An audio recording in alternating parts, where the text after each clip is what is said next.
my fellow host, co-host, Mr. Wan Saiful Wanzan.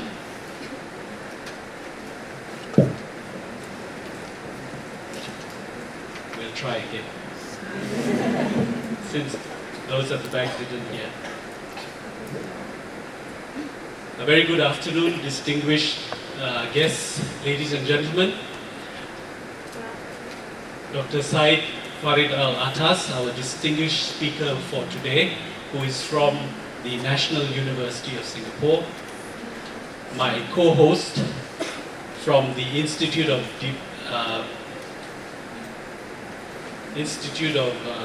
Democracy and Economic Affairs, Mr. Wan Saiful Wanzan. Ladies and gentlemen, a university,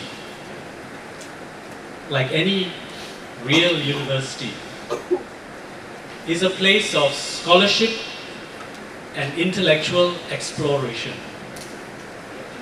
It is a place where people come for 3, 4 years, some for 5, 7, some for 20, some for 40 years, some for 50 years. They come to read, they come to discover not only old ideas, but new ones. It is the place where ideas are formed, principles are explored. It is a place where ideas are exchanged, thoughts are debated, some notions are debunked, and others developed and run along the path of history. It is a place where scholars come because they are deeply committed to very, very important ethical principles. Respect for others, recognition of the ideas and the principles of ideas of others, recognition and respect for truth, justice, and honesty. Those are the hallmarks of a real university. We are not a high school. We are not a primary school.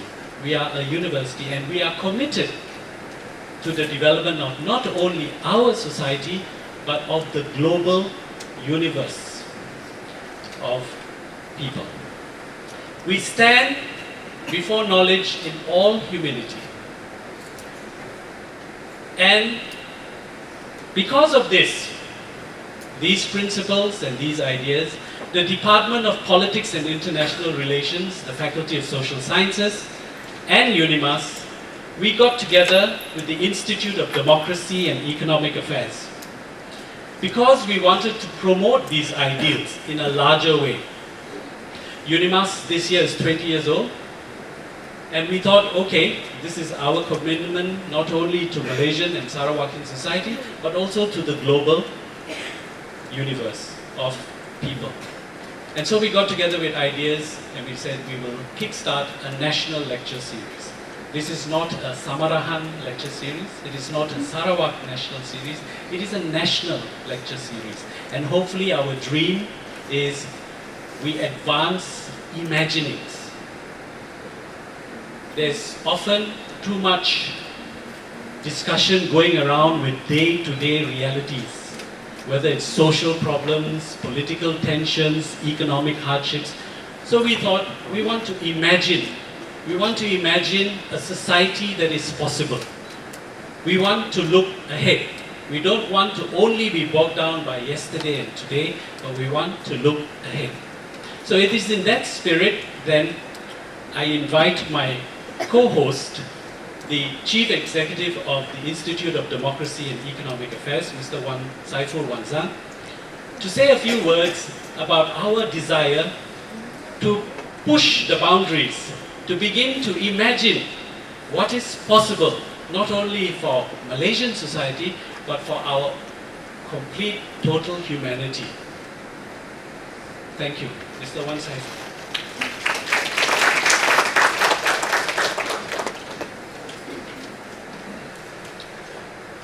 Thank you very much, Dr. Andrew Ariam. First he told me to speak, and then he told me what to say. So, firstly, let me just introduce myself and the Institute for Democracy and Economic Affairs, because I think not many people here are aware of who we are and what we do. The Institute for Democracy and Economic Affairs is a very young organization. We are only about 2.5 years old. We were launched in February 2010. We will celebrate our 3rd anniversary in February 2013. We were launched on the 8th of February 2010. And we selected the date 8th of February because that was the birthday of Almarhum Tunku Abdul Rahman Putra Al-Haj. We are very much inspired by his belief in the need for Malaysia to be a country based on the principles of liberty and justice. Ideas is a very young think tank. We are a very small organization as well. We position ourselves as a think tank, which means we do mainly research work, and we try to link the important works of those in academia, the intellectuals in universities, such as yourself, with policymakers, because there's a need to translate the academic body of knowledge into policy language that policymakers will understand. And we try very much to position ourselves as the bridge between the two. We are, as I said, we're still very young. We haven't done that much, but we're trying our best to make our small contribution. We position ourselves as a think tank that is pretty much on the right of center. We're working with people involved in political science. So many of you will know that in the spectrum between left and right, there's a difference in how people think. And we position ourselves very much on the right of center, meaning that we believe in things like rule of law, limited state, the free market, and individual liberty. And I think topics like imagining Malaysia without corruption fits pretty much into the framework of the importance of rule of law. We, as an entity, we try as much as we can to work on a cross-partisan basis, and I'm very pleased to say that so far we have pretty much been quite successful in not trying to take a partisan side, in the sense that we have a formal board of advisors made up of representatives from 6 political parties from both sides, from UMNO, MCA, and Gerakan on the Barisan Nasional side, and from PAS, PKR, and DAP on the Pakatan Rakyat side. It's very fun whenever they meet, but I'm not going to go into that. As I said, we try to link policy thinking, ideas generated by the intellectuals, and present them to the policymakers, and we pretty much try to engage with policymakers from both sides. And the lecture series that we're organizing today, I must say I'm very, very honored that you have agreed to let us to help shape this partnership between ideas. Such a young organization with a university like UNIMAS. This is an honor for us. It's a big step forward for us, and I do hope that we can continue to have lectures like this in the future. We have already scheduled 4 lectures, one every month beginning from today, so there will be another one in October, November, and December. And I really, really hope that, looking at the reception that we have today, we can continue to have the partnership, and we can have even more lectures that will challenge the way people think, that will encourage people to think critically about what's possible, what's not possible, what can be done, how Malaysia should be. The issues of the challenges facing our country today, I think the biggest problem that we have is the heavy politicization of everything under the sun and moon. Every single thing is politicized. But it will be much better if we can try to think about those issues using the academic freedom that we have in the university environment, and just try to think about how to solve those challenges and how to make Malaysia a better country. I think I'm just going to stop there. If you want to know more about ideas and about the work that we do visit us on our website, ideas.org.my, and I do look forward to meet you again in the future, hopefully. So thank you.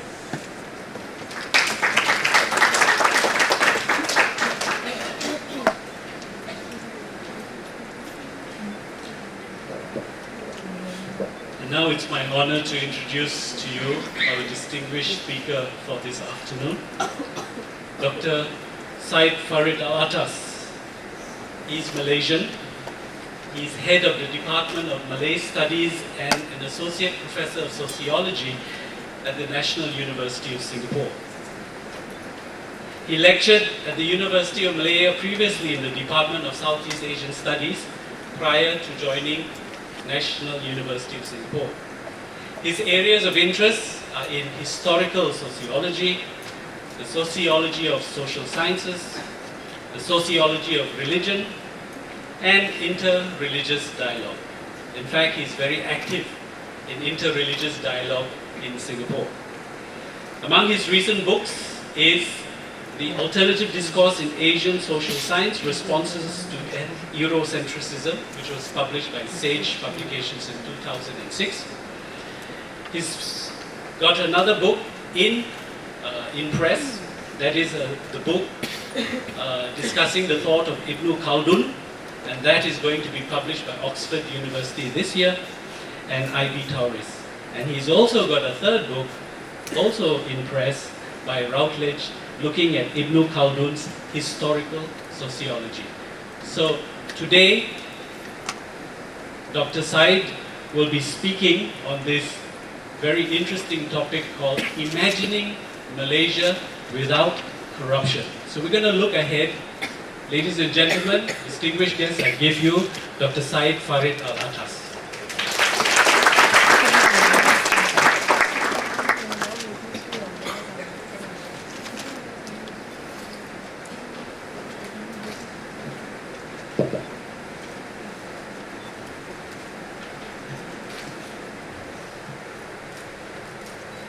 First of all, good afternoon. Can everyone hear me? Yes. First of all, I'd like to thank my hosts,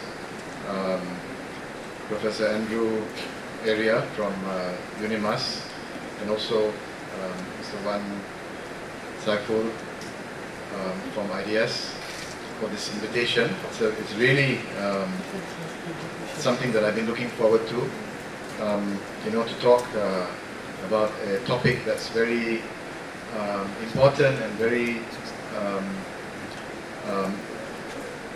that refers to a serious problem that we face in our country. In a sense, it's nothing new. There's nothing new. We all know that there is corruption.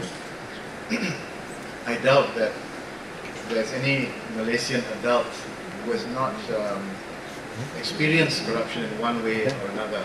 Certainly, if you're a driver, if you drive, you probably would have come into contact with corruption. But what I want to talk to you today, what I want to talk about today, is corruption in terms of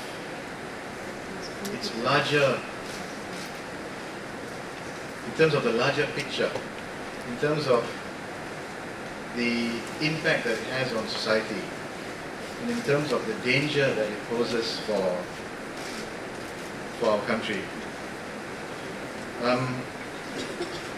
In the last few years, the media has become more open. There's been more discussion about corruption in the media. And when I was invited to talk here, I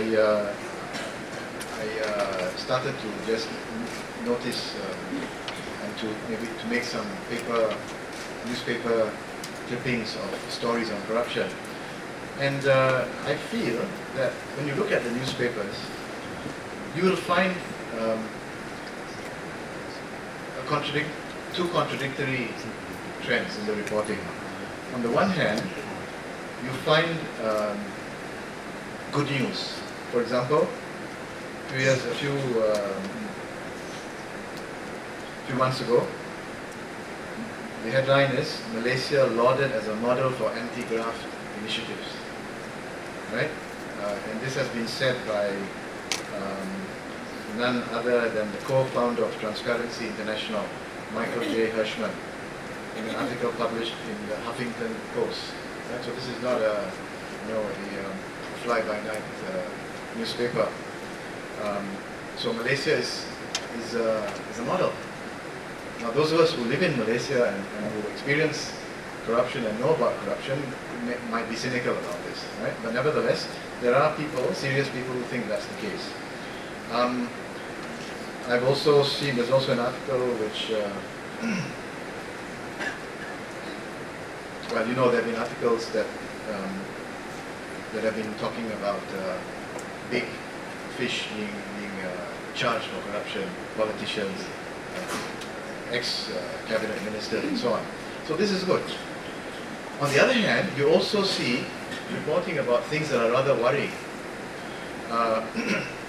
Some weeks ago, or this was I think some months ago, there was a report in the New Straits Times saying that there's so many cases of civil servants who were identified as corrupt but were let free. In some cases, or in many cases, according to the article, they were even promoted. So this is very, very worrying, right? Another article says that the majority of civil servants that are caught for corruption are only given warning letters.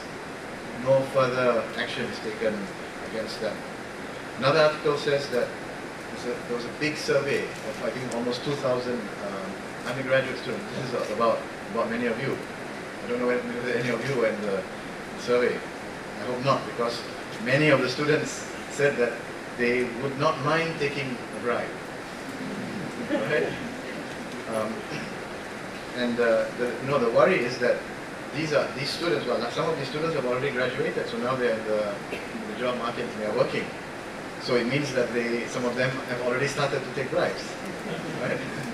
And if they get, higher up in the hierarchy, then they'll be involved in larger scale corruption.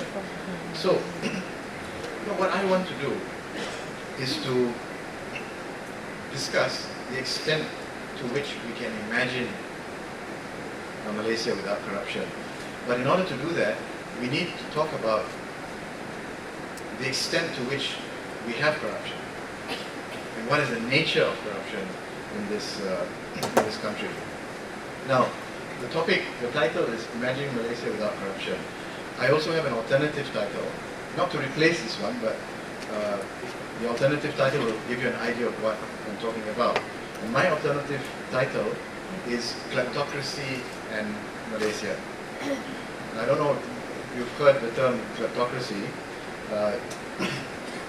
It comes from the term klepto, right? Now there is a psychiatric disorder called kleptomania. You have kleptomaniacs. Now people with kleptomania have an irresistible urge to steal, right? But it's a psychiatric disorder. It's a disease. Now, kleptocrats, on the other hand, kleptocrats are politicians who rule by stealing, right? It is kleptocracy is a system of government which is based on rule by thieves. Now, I'm not suggesting that corrupt politicians have a psychiatric or psychological disorder. Of course, some of them may, but that's another issue, right?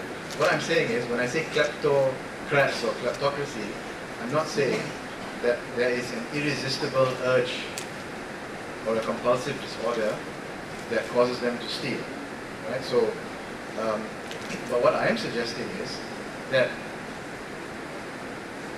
stealing, the illegal activity of state officials, is something so pervasive and something so widespread that it is almost as if they have an obsessive compulsive disorder. It is almost as if they have a psychiatric disorder.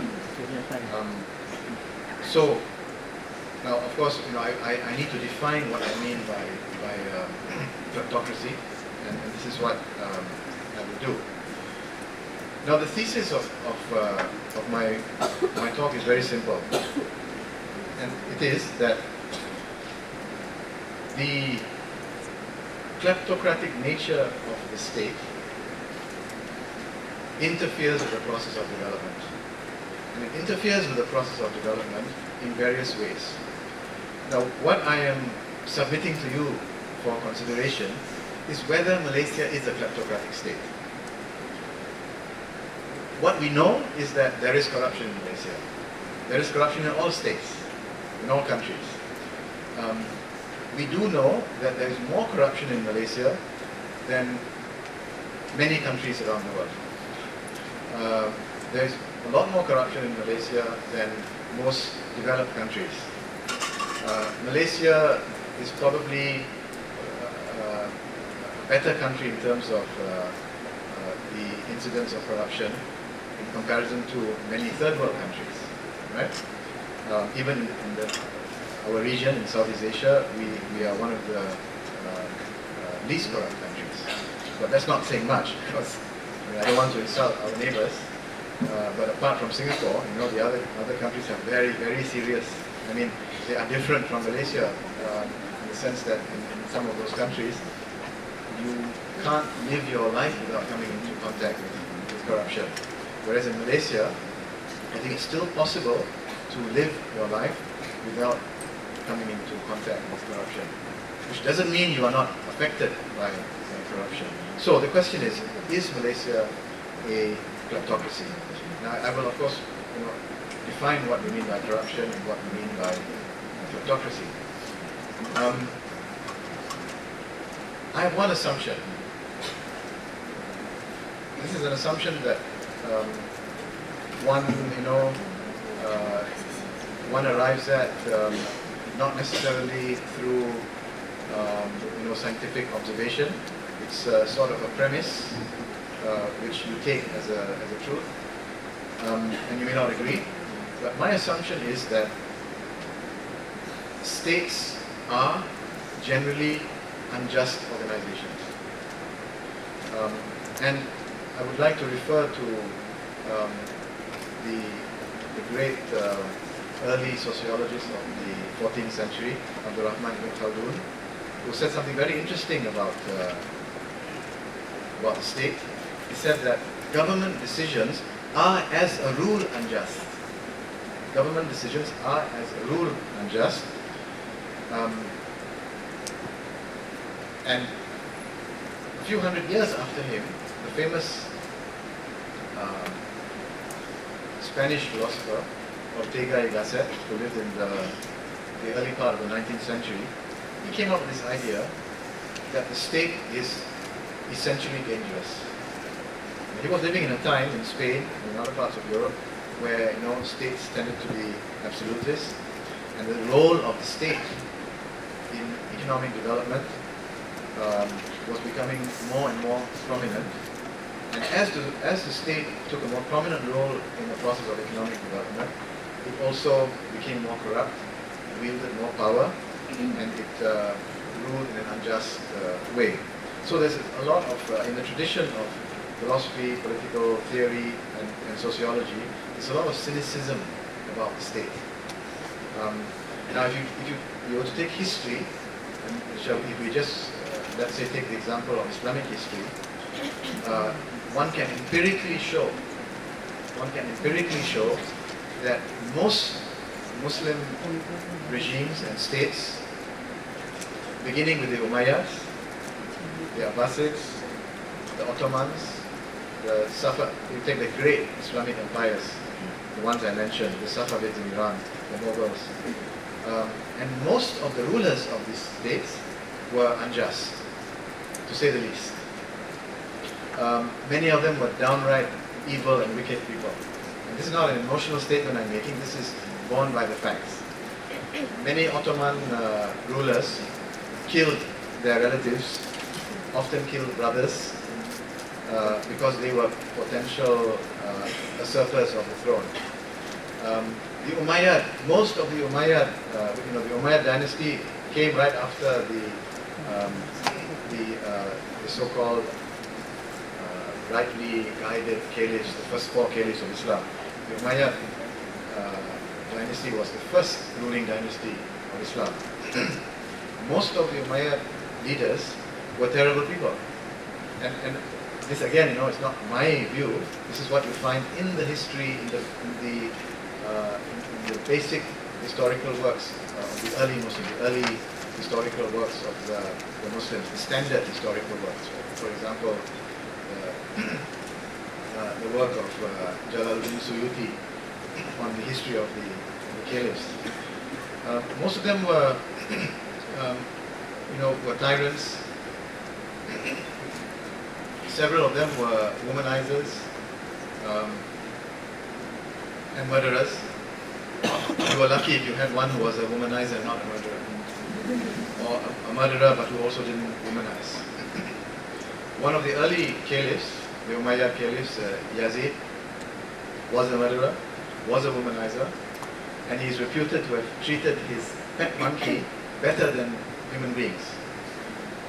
And he was very upset when his pet monkey died, and he gave it a state funeral, right? But he, didn't treat human beings around him as well as he treated his pet monkey.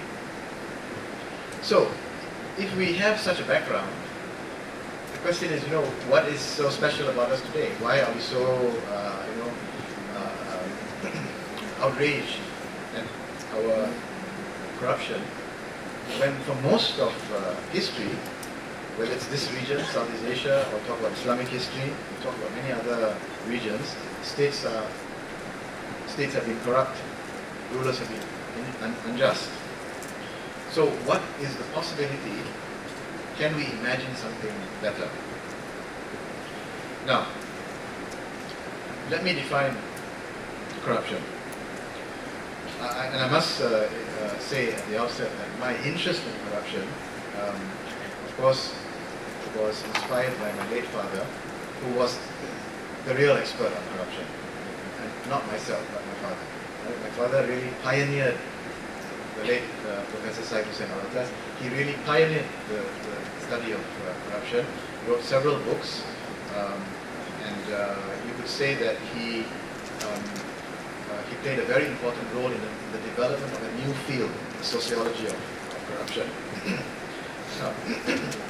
Now he defines corruption as the subordination of public interest to private aims involving a violation of the norms of duty and welfare, accompanied by secrecy, betrayal, deception, and a disregard for any consequence suffered by the public.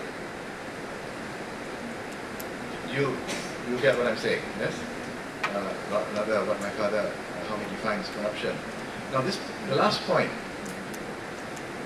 a corrupt official is corrupt, for example, receives a bribe, it is in secrecy, of course, and without regard for the impact on society, disregard for whatever the impact might be on society.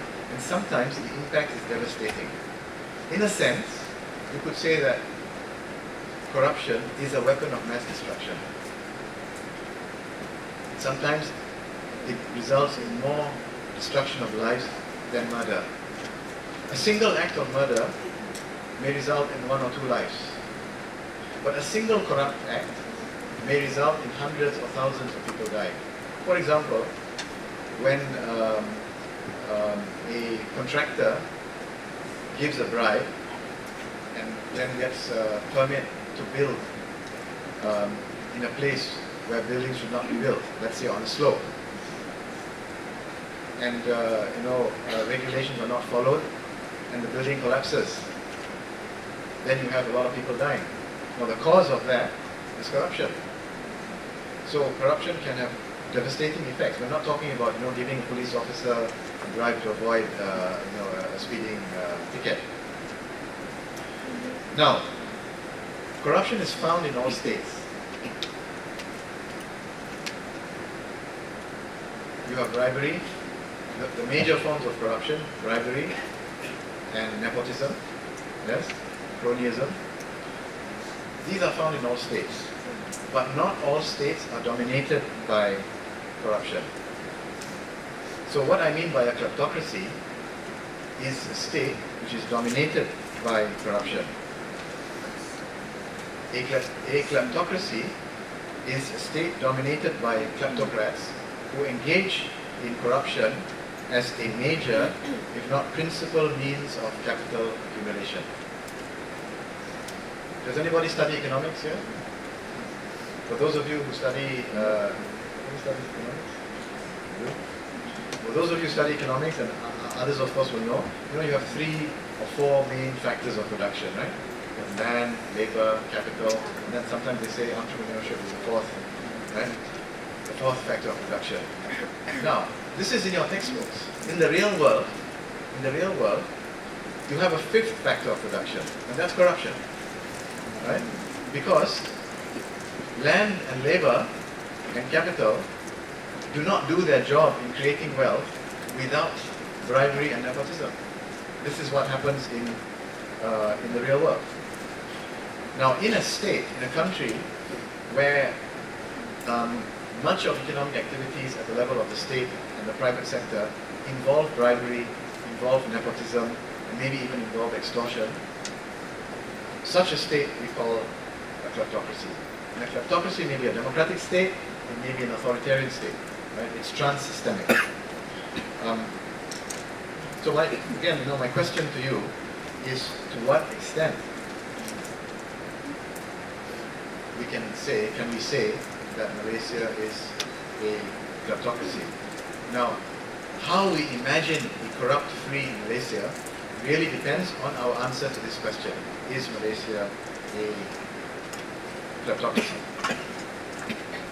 Now, to help us think about whether Malaysia is a kleptocracy, let me list some of the traits of a kleptocratic state. I have several traits, about 10 or 11 traits. One is that kleptocracy is a form of state criminality. Right? Now, we usually don't go around thinking of politicians as criminals, but indeed, kleptocracy is a form of state criminality. It is based on, secondly, it is based on a kind of corruption that we call egoistic corruption.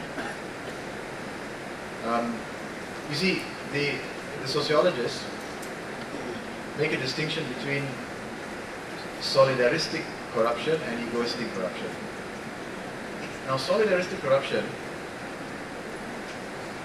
is corrupt relations between relatives in which there is the feeling that one has to help a relative because of blood ties. So, let's say in a pre-colonial state, you have a monarchy or sultanate, right? Now, the sultanate, the system is such that the sultan rules with the ruling class is the family of the sultan, right? And therefore, the sultan's brothers, sisters, other relatives are they all hold political office. According to the norms of that system, it is not corruption. But when that sultanate system overnight becomes a modern bureaucratic state, by definition, those arrangements of the pre-colonial system are seen as corruption. Yes? But we can understand that the mentality of the rulers doesn't change overnight. So what they consider as normal behavior by the standards of modern bureaucracy is considered corruption. But most of corruption in the third world, and certainly corruption in Malaysia, is not solidaristic corruption. Whatever politicians who are corrupt in Malaysia are corrupt not because they feel the moral impediment to help their relatives. Right? It's not for that reason. It is based on egoistic corruption. It is based on the desire to accumulate wealth. It is based on the desire for power and prestige and so on and so forth. So a kleptocracy is based on egoistic corruption. Thirdly, corruption, as I said, is a major means of capital accumulation and can be considered as a fifth factor of production. In a kleptocracy, you have the dualist role of the state. What I mean is, see, corruption is a form of criminality, but it is a form of criminality that differs from other types of crime. In other types of crime, the criminal act is nothing but criminal. Whereas in corruption, the act is both legal and criminal. There's a dual, it has a dual nature. I mean, for example, if you go to, you want to have your driver's license, well, that doesn't happen in Malaysia anymore. Maybe in the past it did, but just to give an example, you want to have your driver's license renewed, and you go to the, what do you call it, Jabatan JPA. JPJ. You go to JPJ, you have your, you go to the counter. Now, the man behind the counter is supposed to do his job by renewing your license. But because of certain inefficiencies, or because maybe you want it fast, you pay him a bribe. And you get your license renewed. So he's doing what he's supposed to do, giving you your renewed license, but at another level, he's offering you a quicker service in exchange for a bribe. So that's what I mean by the dual nature of corruption. Yes? Kleptocracies, as I said earlier, trans-systemic. They are found in all kinds of political systems: democratic, monarchical, sultanate, authoritarian, and so on. Now, another trait, very important. A kleptocracy requires the majority of state officials to be corrupt, at least on a small scale, in order that everyone has a hold on everyone else. No corrupt official likes a clean politician or a clean official in their office. If you want to be corrupt and to benefit from corrupt acts, to receive bribes from customers or from the public, you need to be in an office where your fellow workers are also corrupt. Because one clean person makes it, uncomfortable for the others. There's always a fear that this person will report the others. But if everyone is corrupt, nobody's going to report anyone. Right? That also applies to, I believe it applies to all levels of the civil service. So, and I think now maybe you have a better idea of whether Malaysia is a kleptocracy or not. Now let me say a few more things. I will come to the part where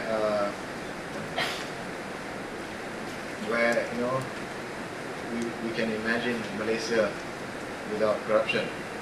That'll be a very short part.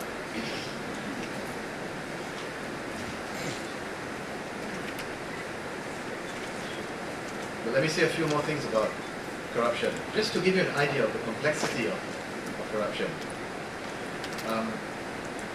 Now, in one of his books, my late father divided corruption into several types. Now, the forms of corruption, the basic forms, you have bribery and nepotism. Okay? Bribery and nepotism. But bribery and nepotism can take, they exist in terms of a number of types. You have transactive corruption, extortive corruption, extortive as in extortion.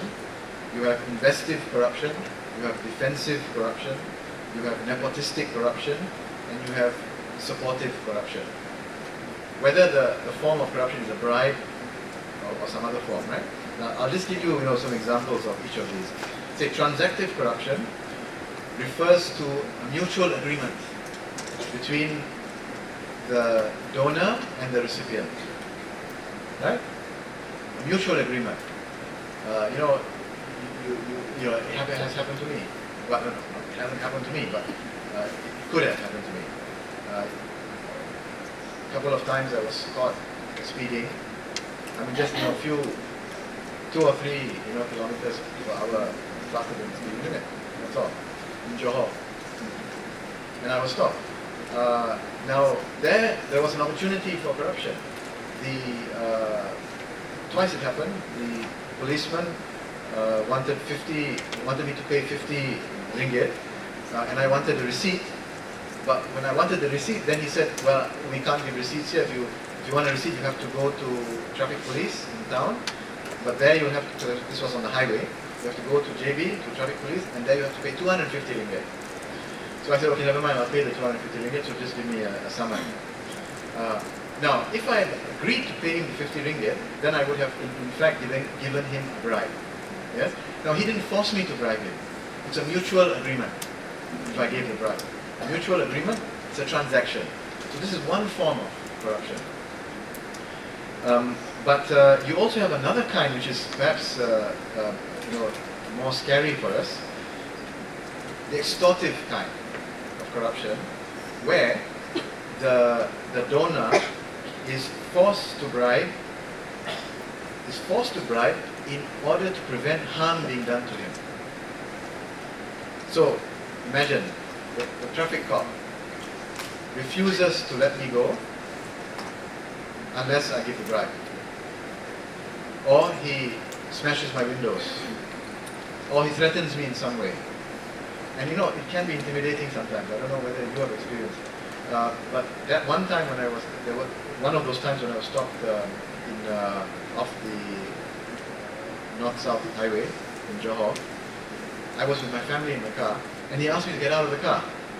And I thought that was a little scary. Why ask me to get out of the car? But it didn't go beyond that, so that was okay. But extortive corruption is where the service, you are forced to engage, to give a bribe, or harm will come to you, or let's say if you are gone to a certain, for a certain service like passport or my card or whatever it is, that service is not given to you unless you give a bribe. So that is extortive corruption. Then you have defensive corruption. Now, defensive corruption is simply the corrupt act engaged in by the victim of extortion. Yes?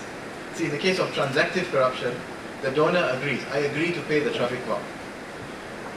But when I'm put in a situation where I will be in trouble, harm will come to me, will be inflicted upon me unless I pay the bribe, I'm forced to pay the bribe as a matter of defense. Okay? Now, this defensive corruption probably is less widespread in Malaysia. Extortive corruption is probably less widespread than transactive corruption. We have not become a country where people are in fear of not paying a bribe, and they don't pay a bribe, harm will come to them. Right? I think that much we can say. Investive corruption. Investive corruption is a kind of corruption where you offer a bribe with the anticipation of a favor given to you at a later point in time. In other words, the return is not immediate. It comes later. So, for example, you offer a bribe to a politician, hoping that if he comes to power, or if he obtains certain office, some years later, he will offer certain rewards to you, certain concessions, tax concessions, or licenses, or whatever it is. This is called investive corruption. The act of corruption is like an investment. Now, you also have what my father referred to as supportive corruption, which is an interesting form of corruption. It's a form of corruption that does not involve money, does not involve any immediate returns, but it refers to actions that function to protect and strengthen existing corruption. You see, it refers to acts that function to to maintain or protect existing corruption. For example, if you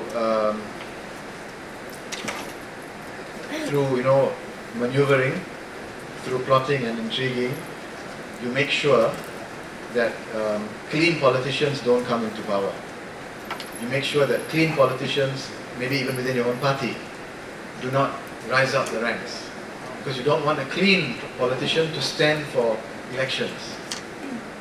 And you don't want to see a clean prime minister, right? So you engage in all kinds of activities to prevent that from happening. So that itself is not corruption, but it is done in order to maintain corruption. So this is what we call supportive corruption. Or if you are a civil servant, you do not allow your subordinates who are clean, you do not give them promotions. Because you do not want to see clean subordinates rising up the ranks. Now,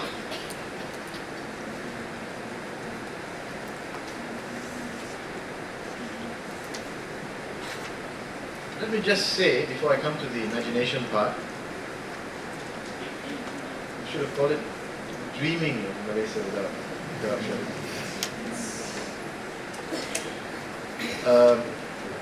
Let me just say a few words before I talk about the how we can imagine a corrupt-free Malaysia. Let me say something about the impact of corruption. In some countries, you can readily see the impact of corruption. In some countries, you find buildings regularly collapse because substandard materials were used in construction. And substandard material were used because somewhere along the stage of production,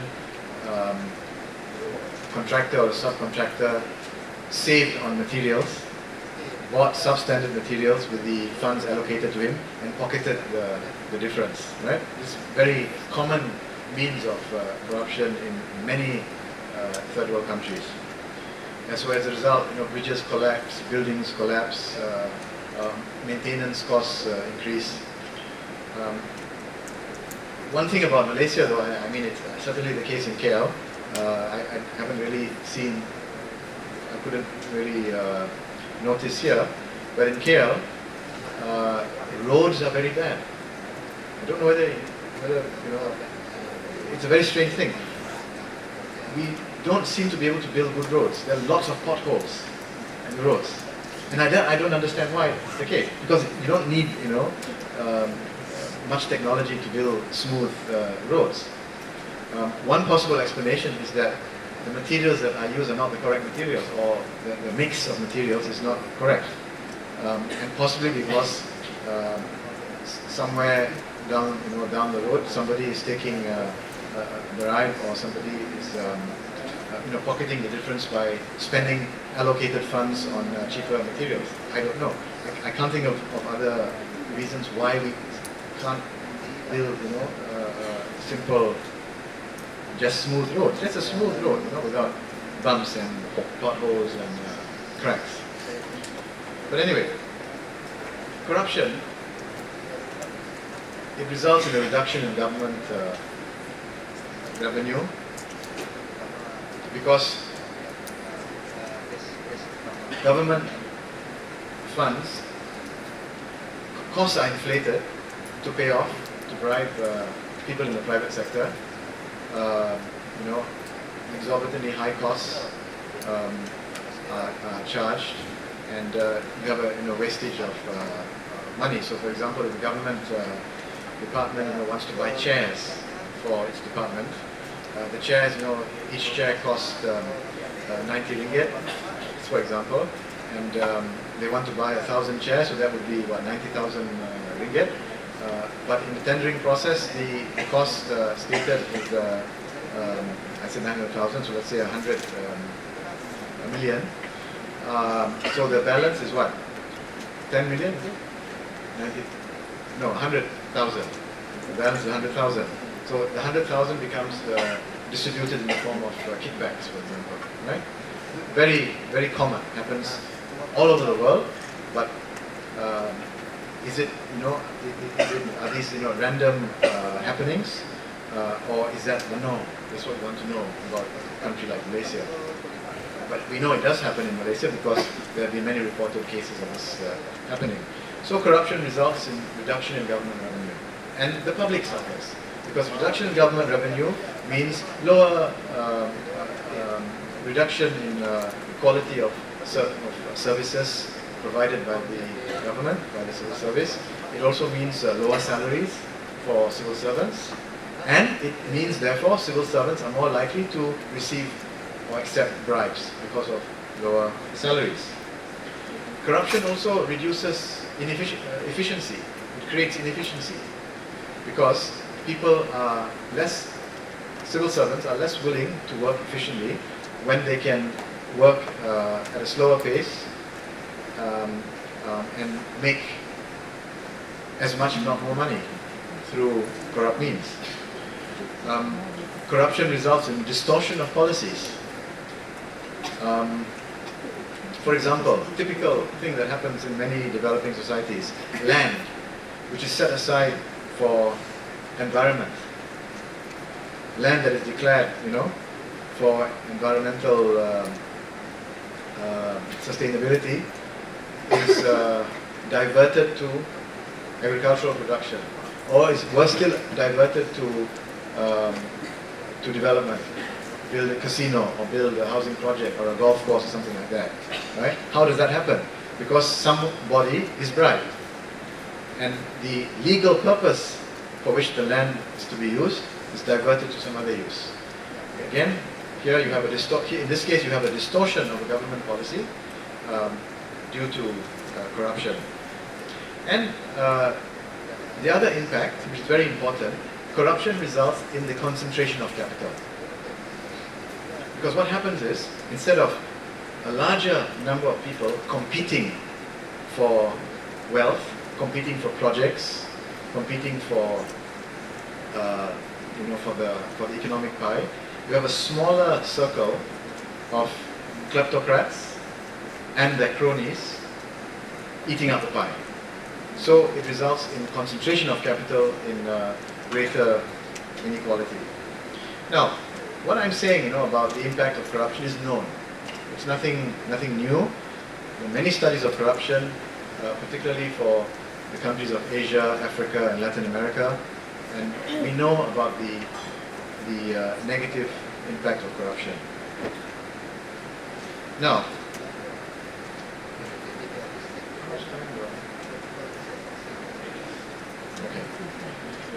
now the thing is, let us assume we do not know the scale of corruption in Malaysia. We do not know, okay? I mean, we don't have figures on, let's say if we consider, one of the ministers from the previous cabinet was charged with corruption, yes, from MCA. Now, we don't have full information about how many ministers from previous cabinets were involved in corruption. People suspect things. There's a lot of coffee shop talk. There's a lot of speculation. But in terms of facts usually come to light after conviction is made, after the case goes to court. Then we have facts. Now, because we don't have a record of convictions, that we don't have a long record historically of convictions, it's difficult for us to know the extent of corruption, and difficult for us to know whether Malaysia is a kleptocracy. But let us assume we don't know. But let us assume that we feel, through our experiences, through anecdotal evidence, through what we have experienced, through what friends and relatives have experienced, let us assume that corruption is a major problem. Okay? Let us also assume that a lot of rich people in Malaysia make their money through corruption. Right? We also know that there are many people who are doing well in business, but who are honest people.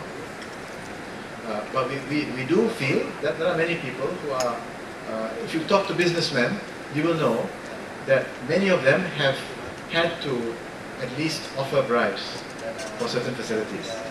You talk to businessmen in the private sector, you talk to foreign businessmen who do business in Malaysia, they will tell you the same thing.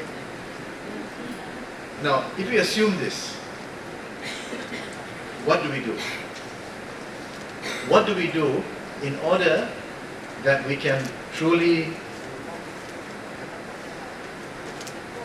not just dream of a corrupt-free Malaysia, but really work towards establishing a corrupt-free, or at least a Malaysia with minimal corruption?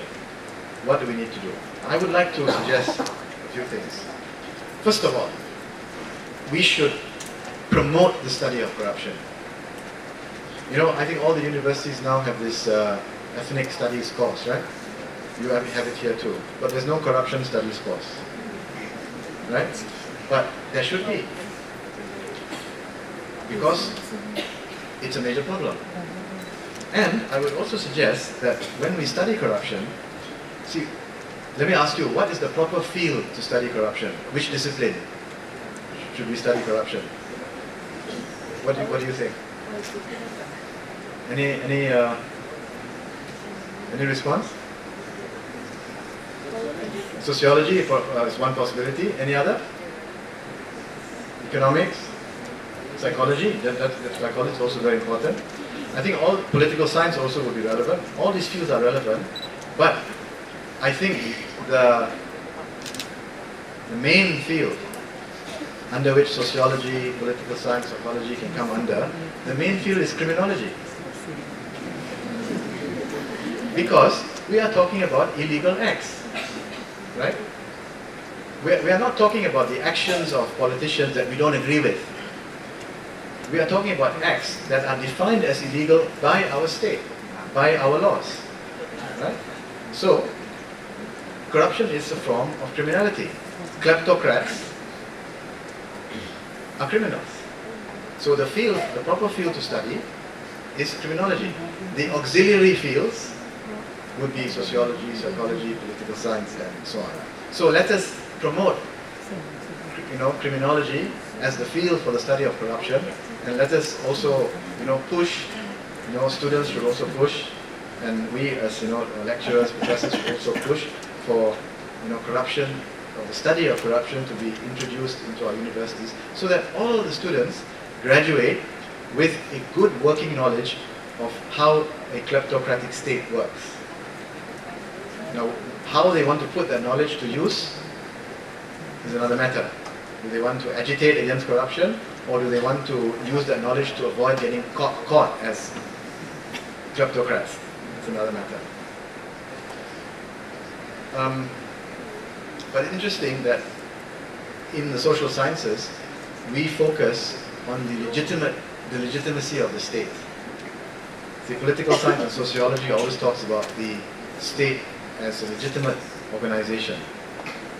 But we are living in an age, in a situation, in a region where a fair amount of state activities, and in some countries, most of the state activities are illegal. So we are really talking about the criminality of the state. So that's one point, to promote the study of corruption. Now the other suggestion I have is that, and I don't think this has been done, we should look at the impact of corruption on the everyday life of people, on the masses, on how it has affected them. In some cases it has destroyed or affected their chances of making a living. In the case of many middle class or well-to-do people, the impact of corruption has been a nuisance.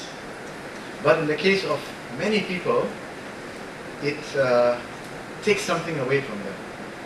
Apart from humiliating people, demoralizing people, it also affects their life chances. When you travel to many countries, when you arrive in the airport, you go to the taxi stand and take a taxi. most of the cities I've been to, even cities in the region, you go to when you arrive in the airport, taxis have to queue up. The normal city taxis that come to the airport to bring passengers, they are allowed to queue up and take passengers back. They don't go back empty. But in KLIA, you can't do that. So the poor taxi driver has to drive all the way to the airport, taking a passenger to the airport, and he has to come back empty. Now, they try to deal with that by charging high taxi fare. So the customer also suffers, right? But you see, this is the thing, there is a basic injustice here. Why do you have to have a system where you do not allow regular taxi companies who bring passengers to the airport to take passengers back from the airport to the city?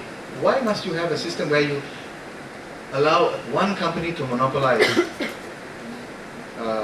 taxi from the airport? Why? It's not benefiting the rakyat. We always talk about benefiting the rakyat, right? It's not benefiting your ordinary taxi drivers. Doesn't make sense. Unless a particular company wants to monopolize the taxi business from the airport and wants to gain from that. I mean, that's another matter. I don't know who owns that company, and one can study that and one can find out what's going on. But this is just an example of how ordinary people, in this case, the vast majority of taxi drivers in the KL Klang Valley area, they get a raw deal from this system. Now, there are so many areas of life, not just the taxi drivers, so many areas of life where common, ordinary people, they may be working class people, they may be peasants, they may be middle class people, they may be students who have been affected in a negative way, have had a bad experience with corruption. I think these stories should be documented. We should document these stories.